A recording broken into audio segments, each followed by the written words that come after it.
Hi, I'm Monica Zielinski. I'm a Polish-American living in Warsaw, Poland. In this video, I quickly wanted to talk about my first job here in Warsaw as a journalist. Let's get started. So if you watched my last video, you know how I found my first job here in Warsaw. Quick recap, I took a shot in the dark. I emailed the editor-in-chief of a magazine and he offered me a job. So, what did this job entail? Well, I kind of had two jobs. First, I was a journalist working at Rzeczpospolita, which is I think a huge major newspaper, very reputable newspaper in Poland. And my role was to write texts for a limited edition magazine called Time for Polska, and every article was about a Polish brand. So it was about 500 words per article per brand. So I was cranking those out every day. And that was an interesting job because I was able to talk to top people from a lot of different brands in Poland. I even got to go to a really nice event at that was hosted by Grycan, the ice cream company, and I got to meet the whole family that runs it. So it was a really nice opportunity. I got to work in the Rzeczpospolita office on the Rondo Daszyńskiego. So it was my Devil Wears Prada dream come true, because I would go there every day and have my 9 to 5 in the office. I met a lot of interesting people and other amazing journalists there. So it was a really good opportunity for me to also work on my writing, working with pretty big time constraints, and also working with companies because they were, I believe, we were cooperating with these companies, so some of them were a little bit picky and particular about the way things were said and written, so I had to understand almost the business side of it as well. So that was one part of my job there. But my other position was at Poland Today magazine, and it's run by Richard Stevens, and I believe at the time it was biannual. I think before it was quarterly, but then it became biannual, and I had so many hats in this job.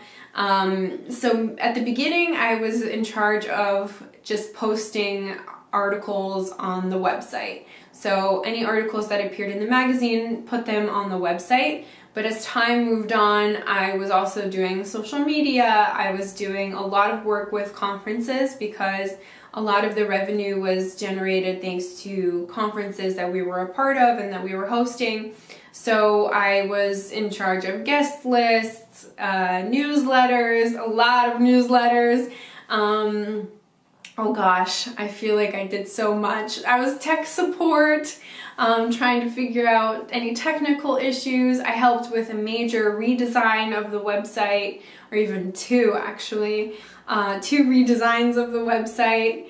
And again, all the social media, and then video. I also got to host a couple of videos. So it was a total package of what I wanted to learn how to do as a journalist, and also working very closely with Richard, with the editor-in-chief, because just on a day-to-day we were always on the phone with each other, emailing, so it was a big responsibility. He was definitely not a Miranda. No, Miranda is in Devil Wears Prada, so definitely not like that.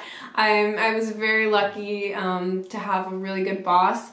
There were days that were much longer than I had ever anticipated, but when you're, for example, going to print for an issue, you have to stay late, and I actually quite enjoyed printing out all the pages and looking almost with a magnifying glass. That would have been really helpful, looking for errors and having a red pen and circling, where there should be a period and there isn't. And, I was also writing articles as well, and towards the end of my job there, I was managing the whole issue, so I had to make sure what articles have been written, what still needs to be done, checklists, things like that, advertisements. It was just a whole process of making a magazine come together. And also I was writing write-ups for events that we were at and covered. So any panel discussions, ooh, some of them were super fun, very riveting, a lot of real estate type and energy and things like that. So I learned how to take notes, simultaneously listening in Polish and writing notes in English. So that was when I started doing that, and I stopped myself and thought, how crazy is this? I am listening to a panel discussion where speakers are speaking in Polish, and I am simultaneously writing my notes in English and just translating them as I go. And then having to quickly write tweets with photos and multimedia posts on LinkedIn. Did a lot of LinkedIn because that's where a lot of business people are. I went to some really interesting events, a lot of galas. The real estate people love galas, and this was before COVID. So it was, back in the day, there was a lot of conferences. I went to the south of France for MIPIM. It's a big real estate conference. So I went to that a few times, but it is work. The thing is, people see my pictures and see me at all these events and, you know, even at these conferences, and it is a lot of work. If you know, after being at a couple of conferences, it does get tiresome. You're just constantly networking and meeting people, and it's fun, but it does get exhausting and all the travel. But I can't complain. It was definitely, as a first job straight out of college, I lucked out for sure, because I learned. It was like the fast track towards learning everything you need to know at such a young age. I always assumed that right out of college, my only job would be making coffee for higher ups in journalism, like in a newsroom. I wouldn't actually be doing anything tremendously impactful or important or actually using my skills. I thought I would just be running errands, kind of like maybe movies have led us to believe, or I'd be starting at a really, really low level and I wouldn't be able to get any real responsibilities until many years later on. But that wasn't the case. So I don't know how I had time for all of this. I was definitely stressed out and overworked sometimes, but it was such a wonderful experience that I was able to use all the skills that I learned both in college and just I learned as I went, because a lot of things I never did before, like using MailChimp, mailers, and writing invitations for conferences and, you know, doing things like that. So it was definitely challenging, but I am so grateful for the experience. And again, I was super young at the time. I was like 22, 23. So that's a lot of responsibility, I think, for a young person. And I handled it all. And towards the end of my time there, we even organized a whole photo shoot for the front cover of the issue that I was finished with. But this will always be heavy on my heart, because I thought that I was going to finish this issue, it would go to print, and then I would start fresh at a new job because I wanted to do something else. I wanted to go into tourism writing because I thought that's what I wanted to do. But then the pandemic hit, and because of a series of unfortunate events, it didn't go to print. But so that's one thing I wish I accomplished and finished, because it is wonderful to have a printed magazine, and it's very good quality magazine, and I was very, very proud of every single issue. And anyone who is an artist or a journalist or an author knows that wonderful feeling when all of your hard work that you've poured so much time into, you can finally have a physical piece of paper bound together, something that you can show people and present, and that was so rewarding, finishing a final issue, and after spending so many late nights, you finally have it in your hands and you're able to say, I did this.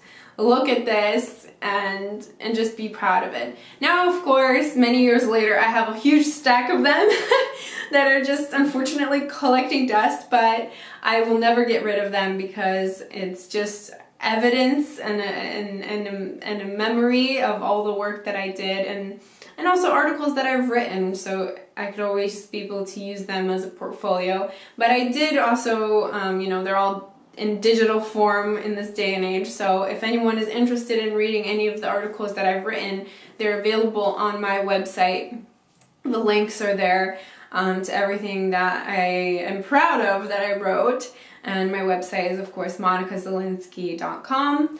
So if there are any journalists out there that are interested in knowing more about what it looks like to be a journalist in another country, for example, let me know, because I'd be happy to talk more in depth about specific things that I've done here that might be useful, might be beneficial. I definitely recommend anyone who's a journalism student right now, if you haven't already, definitely get super involved in your school newspaper or any clubs that are associated with journalism, because you definitely want to get as much hands-on experience and just skills before you graduate, because I think that's the one thing that helped me the most. In this first job straight out of college, I was able to do so many things because I was very well prepared. I was the online editor before, so that helped me be the online editor at this job. It was pretty much just learning the back TMS, that's how you say in Polish, CMS? That sounds weird. I don't think that's the term for it.